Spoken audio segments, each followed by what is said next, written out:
Welcome to Feminine Systems podcast, where we not only heal or empower women, we also reimagine systems around her. I'm Dr. D, an integrative gynecologist, an author, and an entrepreneur. What happens when over 100 million women enter a life-altering hormonal transition and nobody wants to talk about it? India is on the edge of a quiet health crisis, a hormonal one that doesn't bleed but still breaks women from the inside out. By 2030, over 100 million Indian women will be postmenopausal. That's more than the entire population of Germany. And yet, we have built no public systems, no clinical frameworks, and no language to support them. We still treat menopause like a taboo, a punchline, or a diagnosis, when in reality, it's a biological transition that deserves respect, ritual, and rhythm.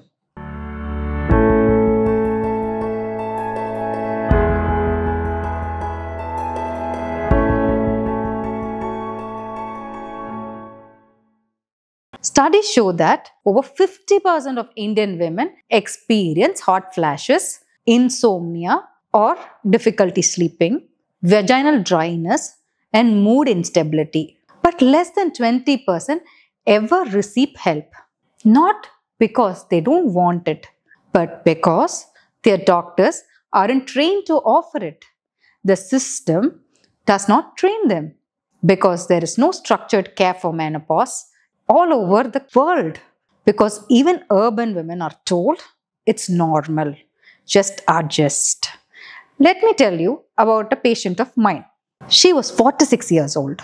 Worked in finance in a big corporate. Sharp, confident, unshakable. Until she started forgetting words halfway in mid-sentence. She thought she was getting early dementia.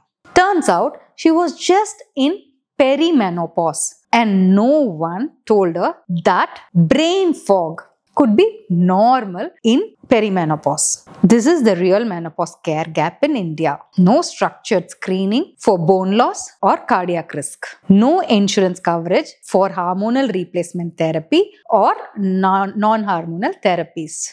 No national awareness campaign, even though early menopause affects 3 to 5% of Indian women. No language that can describe menopause without shame or sarcasm.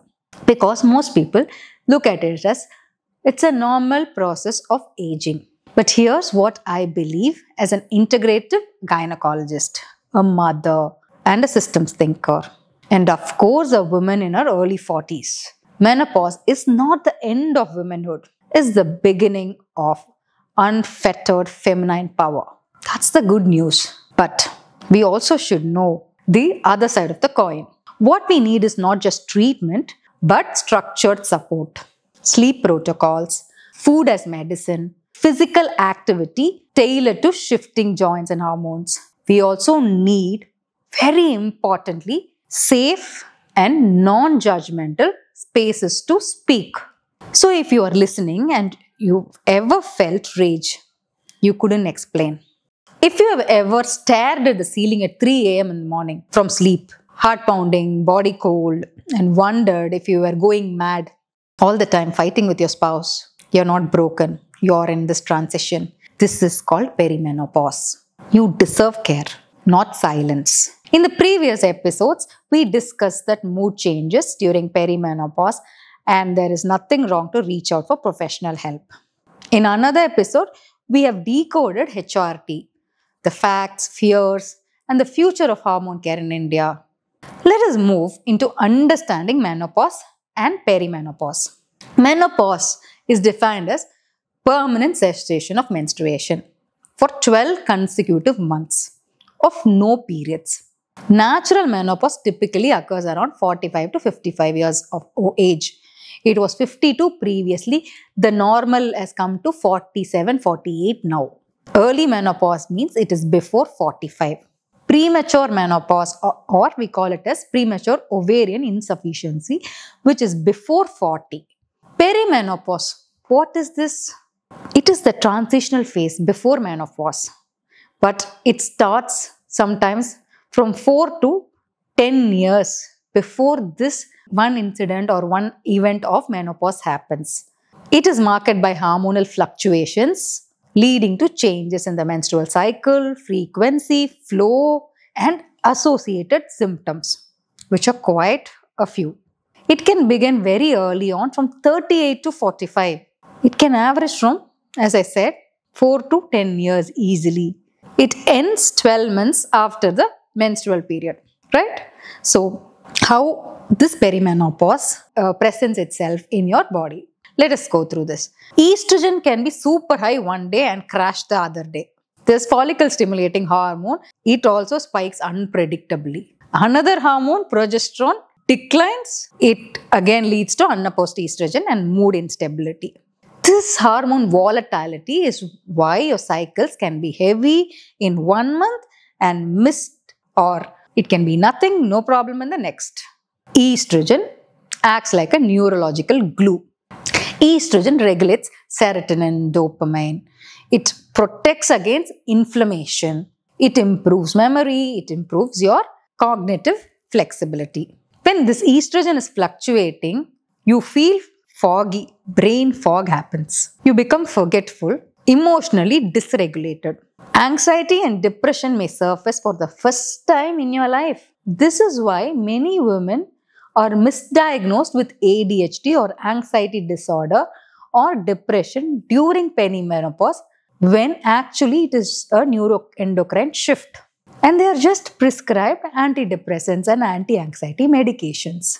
Because of the sleep disturbance, the system treats you to just give you a sleeping pill, go sleep off. As estrogen drops, the stress hormone cortisol raises unchecked. Most of you go do a blood test, and if you are in your perimenopause, your cortisol levels are high. Symptoms of high cortisol will be belly fat accumulation, insomnia, especially waking in between 2 a.m. to 4 a.m., panic attacks, or chronic overwhelm. You might feel very exhausted because of that. It can show as constant irritation on your spouse. Blood sugar fluctuations. Because low estrogen, increased cortisol, this can affect your blood sugar. Your body begins to misread safety cues, staying stuck in the fight or flight mode. Cortisol does this. It doesn't keep you calm. Declining estrogen makes your cells less responsive to insulin. That means your blood sugar stays higher than longer. Cravings, especially for carbs and sugar, increases. Fat starts accumulating around the belly. Belly in the sense, the visceral organs, not necessarily just the hips and thighs. You have a constant feeling of heaviness and bloating. Even if your diet hasn't changed, your body has completely changed. You are less efficient at metabolizing food and more prone to fat storage. And fat doesn't burn so easily. This means your basal metabolic rate drops 2 to 3% every decade after 30 years. But this decline accelerates in perimenopause. There is muscle loss, there is less TSH, and there is less mitochondrial efficiency. What this means is you burn fewer calories at rest, even if you do the same workouts and eat the same meals. Sex feels painful because vaginal dryness increases because of low estrogen. So the brain avoids it, and as it is not pleasurable. This is aggravated by low dopamine, low testosterone. This causes relationship stress. This increases cortisol. The spikes are again increased. Remember, baseline is already increased and you are in survival mode. So the desire stops. When you are in the fright and flight mode, seriously, who wants to even think about sex? But the fix isn't just try harder. It's restored safety and sensation in the system. Perimenopause accelerates inflammation.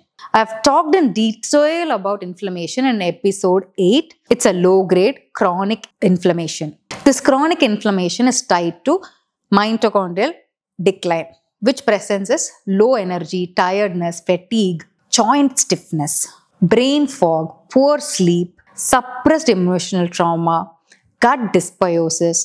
Estrogen influences the bacterium of this gut, which is called estrobiome. It's a very important regulatory microbiome. Skin collagen is also lost and dryness increases. There is disrupted immune regulation. This is actually a vicious cycle. With so much changes, you expect a woman to be normal. Estrogen is usually anti-inflammatory. So when it drops, aging speeds up. I always call estrogen is the well-being hormone for women. Oh, Dr. D, what should I do to manage perimenopause? This is also scary, but this is the truth and most women experience it and it is under the carpet. Nobody speaks about it. You can help yourself by eating more protein, fiber. Very important is strength and resistance training. Buffer your cortisol with breath work, mindfulness, sleep hygiene, and some adaptogens. Consider hormone replacement therapy when appropriate, guided by your doctor. Nourish your brain and bones with omega-3, magnesium, strength training, and vitamin D. Revive your libido with vaginal estrogen, pelvic floor work therapies, relational intimacy. Relational intimacy is not just intercourse. It refers to the depth of emotional, psychological, and mutual connection between two people.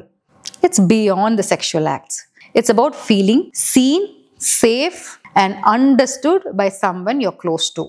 It includes honest sharing of fears, desires, and changes. Usually, someone feels, I feel unseen since my body started changing. Intellectual intimacy. Improving your intellectual intimacy means growing through conversations, ideas, and shared beliefs. Improving your experiential intimacy. Doing meaningful things together like travel, cooking, walking without your phones. How to improve physical affection? It can be just holding hands, giving a massage, or holding hands and walking. Sexual intimacy happens when it happens. It's not performative, but emotionally tuned in, exploring pleasure with mutual presence and creativity. This starts with understanding your male partner first and the changes they may experience at the same age you are in. Most of the relationships struggle at this phase because of this multiple levels of change. Long-term pornography use in men is so evident. I say this because these websites are in the top 20 most frequently watched websites. This can lead to a range of psychological, relationship, and sexual health issues in men. When consuming, this is becoming excessive or compulsive. People have depression and anxiety. There may be delayed or inhibited ejaculation. Around 45 to 55 years, many men enter a middle-aged identity shift, commonly termed as midlife crisis, but better understood as an ego destabilization. They confront aging, mortality, declining testosterone, sometimes sexual performance issues. It shows as increased weight, wrinkles, graying of hair, energy dips. Adding to this is the relationship stagnation, professional plateau, or irrelevance. Maybe children have grown up and left home. This is called as empty nest syndrome. This creates internal insecurity. Am I still desirable? Am I even needed? Am I powerful? Am I manly? That masculinity question arises. Fetishes and new sexual interests may emerge as a subconscious attempt to reclaim control, novelty, or ego validation. This fetish is a psychological compensation or gratification that is linked to an obsession. It is often not about the woman involved, but about soothing an inner adequacy or trying to feel alive again. From around 30, men's testosterone drops about 1% every year. Though men don't experience an andropause event per se like a woman's menopause, and it is very gradual.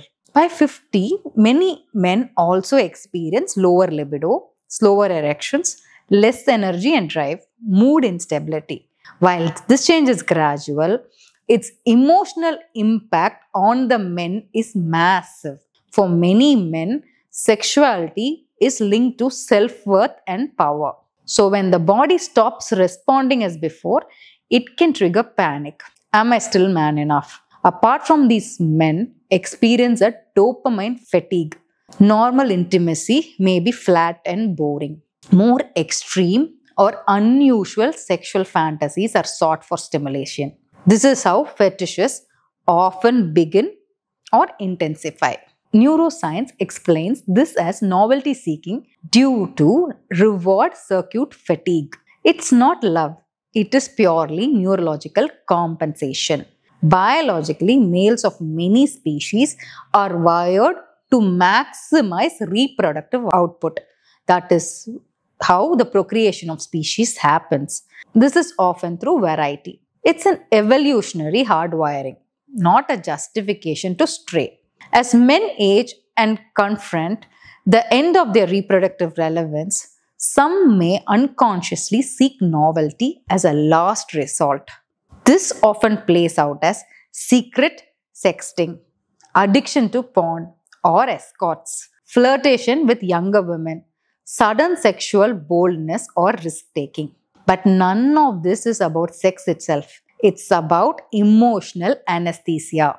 Often, men have not been taught to emotionally communicate. They feel unloved, unseen, or disrespected, but don't say it. Their needs, emotional or sexual, go unmet. But rather than discuss it, they detach and seek excitement elsewhere. Instead of doing the relationship repair, they look for external stimulation. And if their partner is in perimenopause, where libido, body confidence, and emotional bandwidth are all in flux, the couple's disconnection deepens. Women may be entering perimenopause and have fatigue, brain fog, low libido, body image issues, vaginal dryness. Men may lack the tools to emotionally attune and instead interpret this as rejection. He may think she doesn't want me anymore. What she may feel? I am not heard, I am not valued, I am undersupported, and I am exhausted. Nobody understands. This misalignment creates a gap, and if not actively addressed, men may seek out excitement elsewhere, not necessary for love or deeper intimacy, but just for escape.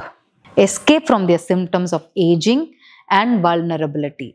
Excess alcohol consumption is also a manifestation of escapism. We live in a society where porn is free, endless, and algorithmically optimized. Women are hypersexualized.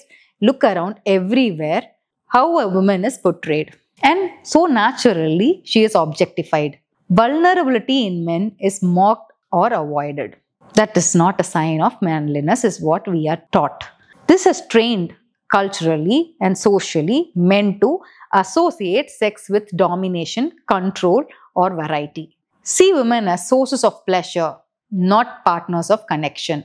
Avoid emotional work by replacing it with visual and physical stimulation. This isn't about men are perverts. It is about a civilization that never taught men how to process aging, insecurity, or emotional needs. And the cost is often borne by the women beside them. They may need a little handholding, nudge, and spiritual awakening.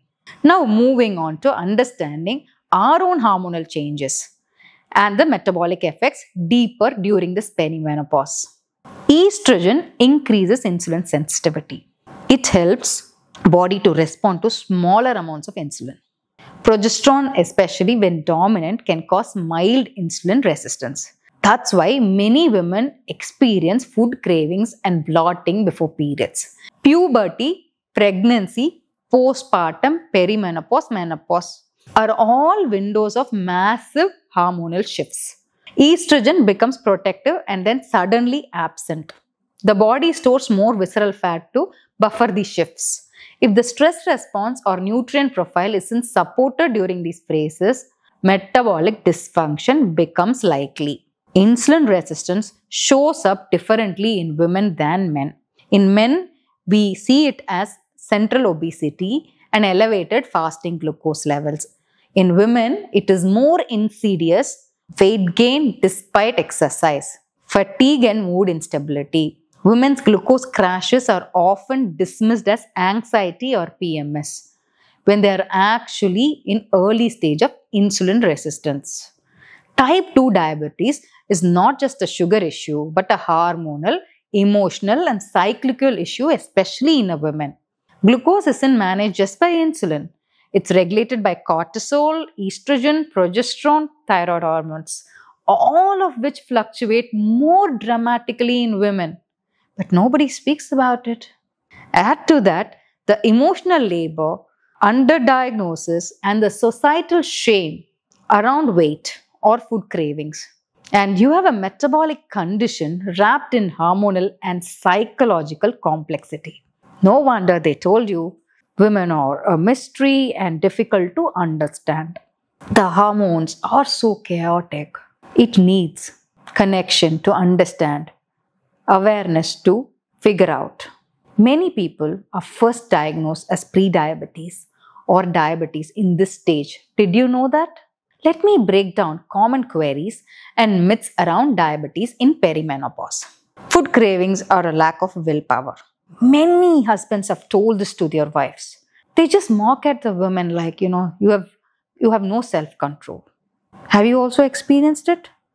Actually, the truth is, most cravings are biofeedback, sometimes for protein, magnesium, or emotional regulation.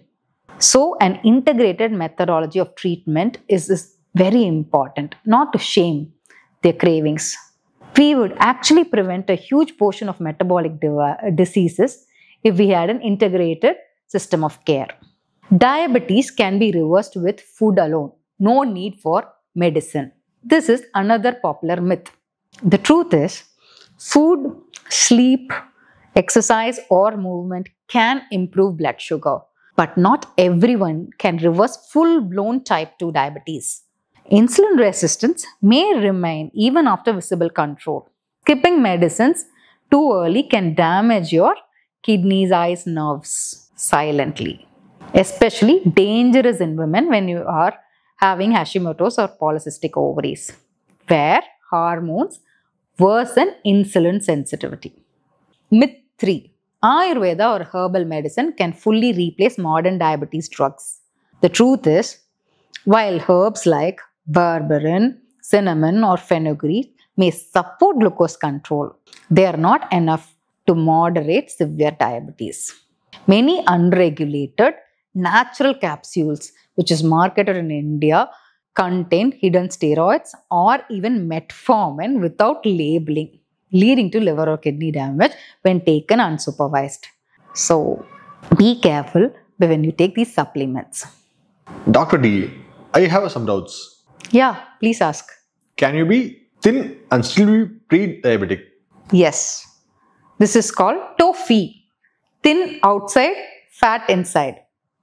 Most underdiagnosed sign of insulin resistance in women? Midday fatigue, stubborn fat around waist. Does skipping breakfast help or harm metabolism after 40? Often harms. It raises cortisol. So it is better to plan any intermittent fasting with the help of a very good hormone or a menopausal coach or a specialist. Okay. Best form of exercise for reversing insulin resistance? Strength training is number one because it builds muscle and glucose needs hungry muscle. Is brain fog ever a sugar problem in disguise? Yes. Brain fog can be after glucose spikes or crashes. Biggest glucose wrecking food most women eat daily? Tea, coffee with sugar, fruit juices, any type of juice and beverage. Best non-meditation tool to stabilize glucose naturally? Meal sequencing, eat fiber first, protein, then carbs. What's your 3-word prescription for women in menopause? Muscle, mindfulness and magnesium. Okay. Any more doubts? Yeah, okay, that's it. Thank you. Some people do ask me what's my opinion about Ozempic and Mounjaro. I see herbal supplements like berberine, a natural insulin sensitizer, are gaining traction today, especially for women who want to stabilize blood sugars without harsh medications. But then there's also a new wave, Ozempic and Mounjaro, the GLP-1 receptor agonist designed for diabetes, now being used for weight loss. Are they helpful? Sometimes yes, especially when insulin resistance is high. But for using these medications, consult a good endocrinologist, take prescription and guidance, and it is not for everyone. This has to be approached in a very integrated manner. And perimenopause is different. Please remember, personalized precision medicine is evolving very fast, and that is the future. Are these drugs long-term solutions? My answer is no. It's important to realize drugs can't teach your body rhythm, intuition, or nourishment. That is your work. And that's why I always say we can borrow science, but we still need to rebuild relationship with food, activity, with hormones, and with ourselves. In feminine systems, we don't manage perimenopause. We map it, meet it, and move with it with integrative tools from food, movement, and hormonal support to nervous system care, emotional literacy, and cultural repair. We honor this season as the beginning of your next becoming. You don't need to shrink yourself, medicate away your mystery, or suffer in silence. You need a system that sees you, and that's what we are building here together. Thank you for watching this episode. If you know of anyone above 40, please do share this video. This might be very helpful for understanding them and their relationship with themselves and their spouse, and have a very smooth transition when they cross their menopause. It is a beautiful journey, but at the same time, it is something which has to be navigated with care and support. Like, share, and subscribe to Feminine Systems Podcast. Thank you for watching.